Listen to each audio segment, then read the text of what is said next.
ఆంధ్రప్రదేశ్ ప్రజలు వాళ్ళకి చేతులెత్తి మొక్కాలి. ఈ డర్టీ పొలిటికల్ లీడర్ ఎట్లా వరిస్తున్నారు వాళ్ళు. ఎన్ని పచ్చబద్దాలు మాట్లాడుతున్నారండి. సిగ్గు కూడా పడాలా చంద్రబాబు నాయుడు అనే వ్యక్తి. మీరు 7 కొండలు 2 కొండలు అంటే కాదు, ఇది తప్పని చెప్పిన తర్వాత నేను దేవునికి మొక్కు. 7 కొండలు అంటాం. 7 కొండలు ఎందుకు, నీకు 2 కొండలు చాలు. రాజశేఖర రెడ్డి గారు కూడా 7 కొండల్లో ఎందుకు 2 కొండలు 3 కొండలు చాలు. 7 కొండల వాడ అని చెప్పేసి మాట్లాడే సందర్భం నుంచి 7 కొండలు ఎందుకు 2 కొండలు అన్నందుకు ఏం జరిగిందో వాళ్ళ ఫ్యామిలీలో మనందరం కూడా గుర్తుంది, అందరికీ గుర్తుంది, వాళ్ళకి కూడా గుర్తుంది. Jio number 746, Jio number 747. అసలు జియోలు ఇచ్చింది ఎవరు? రాజశేఖర రెడ్డి గారు ఇచ్చిన జియోలు ఏంటి?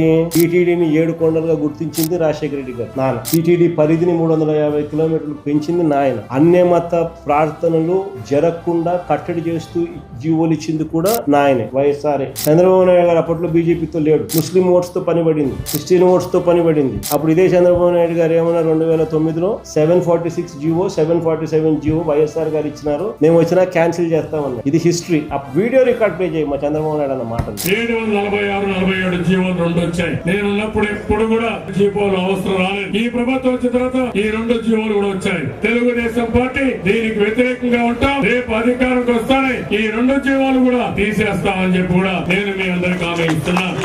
మళ్ళీ ఇప్పుడు చంద్రబాబు నాయుడు ఇప్పుడు ఏమంటున్నాడు? మీరు 7 కొండలు 2 కొండలు అంటే కాదు, ఇది తప్పని చెప్పిన తర్వాత నేను దేవునికి మొక్కు. ఈ కూడా కంపేర్ చేసినామని అంటే చంద్రబాబు నాయుడు గారి క్యారెక్టర్ ఏంది, నైజం ఏంది అనేది అర్థం.